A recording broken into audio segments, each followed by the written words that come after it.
지금 저희들 앞에 구국 흥국의 길과 만국 쇄국의 길, 두 갈래 길이 놓여 있다고 생각됩니다.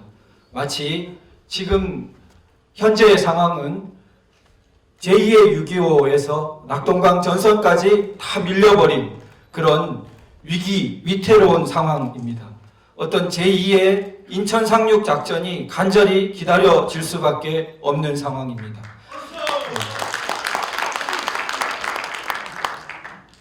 네, 여기 계신 애국자 우리 선생님들께서 그 주역이 되어주실 것으로 믿습니다.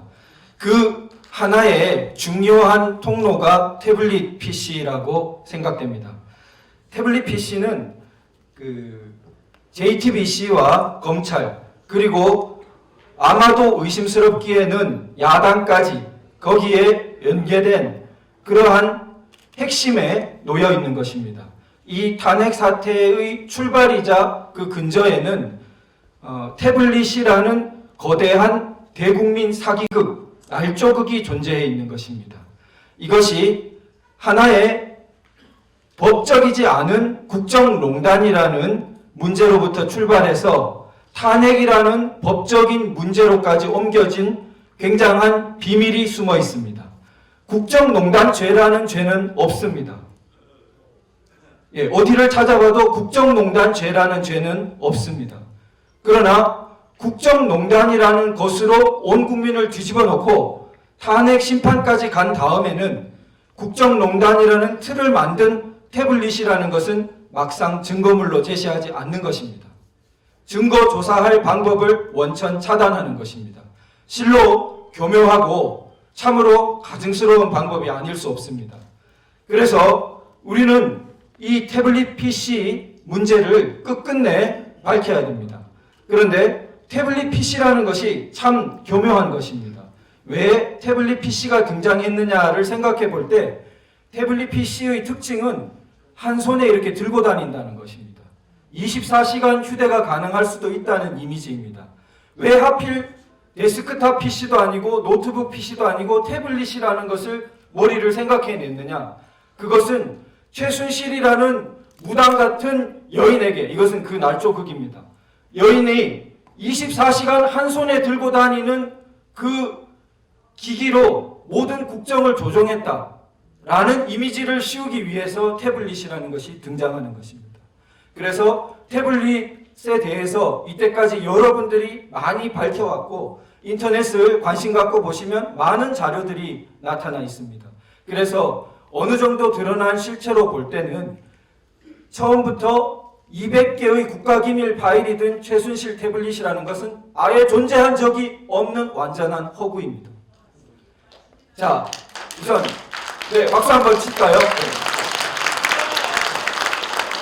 많은 애국지사들이 그걸 밝혔습니다.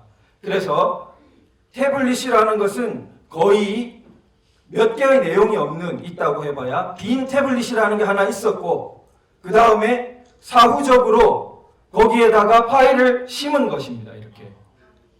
그 200개의 파일의 출처는 그럼 어디서 나왔느냐? 공용 이메일이라고 해서 여러 사람들이 아이디를 공유하면서 열어볼 수 있는 이메일을 누군가 열어서 이렇게 USB 같은 데 옮겨 담았다는 것이 유력한 추정입니다.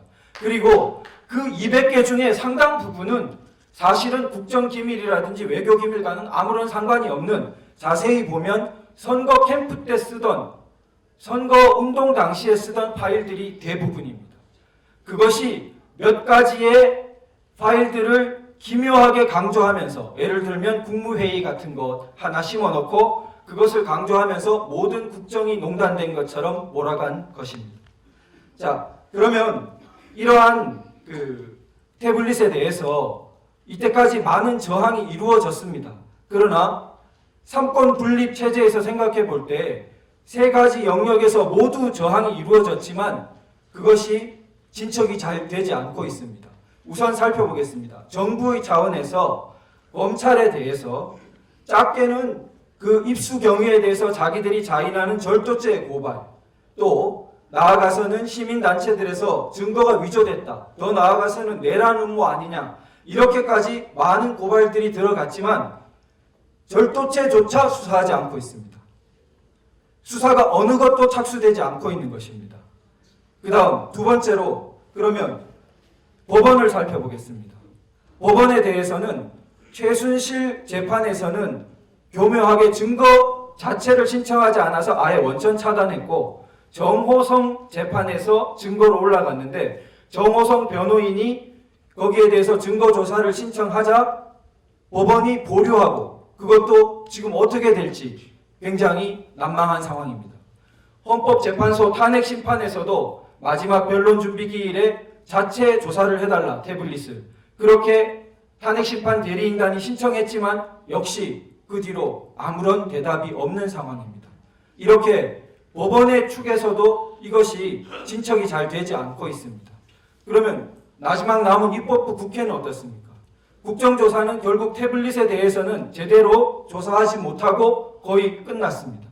그리고 새누리당에서는 열심히 해줘야 되는데 거의 형식적으로 진상규명이 하나가 생기고 제대로 열심히 활동하지 못하는 채로 시간만 자꾸 흘러가고 있는 상황입니다. 그래서 이렇게 안타까운 상황에서 마지막 남은 출구로 하나 제안된 것이 국민감사 청구입니다.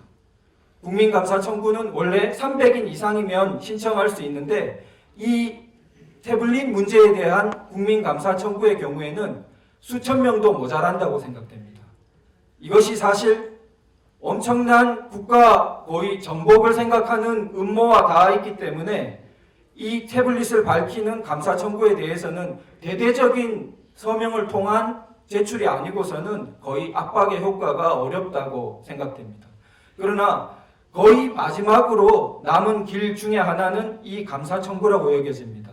본래 감사원이 이 검찰에 대해서 아주 함부로 이렇게 들어갈 수는 없는 영역이긴 합니다.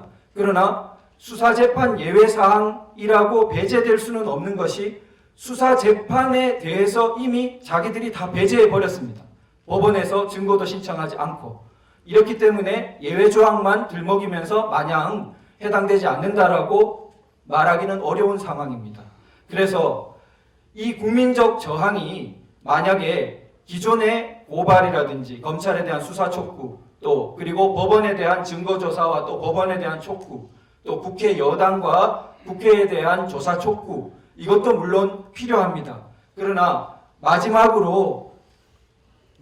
우리 애국 세력이 기댈 수 있는 것은 감사 청구를 통해서 결국 권한대행님께서 최종적으로는 결단을 해주시면 감사원을 통해서 그 검찰이 조사하지 않고 있는 태블릿, 이 태블릿의 카톡 화면만 조사해도 금방 최순실 것이 아니라는 것이 나옵니다. 그러나 검찰은 공식 발표하기를 카톡 화면 조사하지 않았다라고 참으로 말이 안 되는 발표를 하고 있습니다. 그 직무유기에 대해서 권한대행님의 결단과 전 국민적 요구로 진상규명을 올바르게 해내어야 우리 구국의 길이 열린다고 생각됩니다. 감사합니다.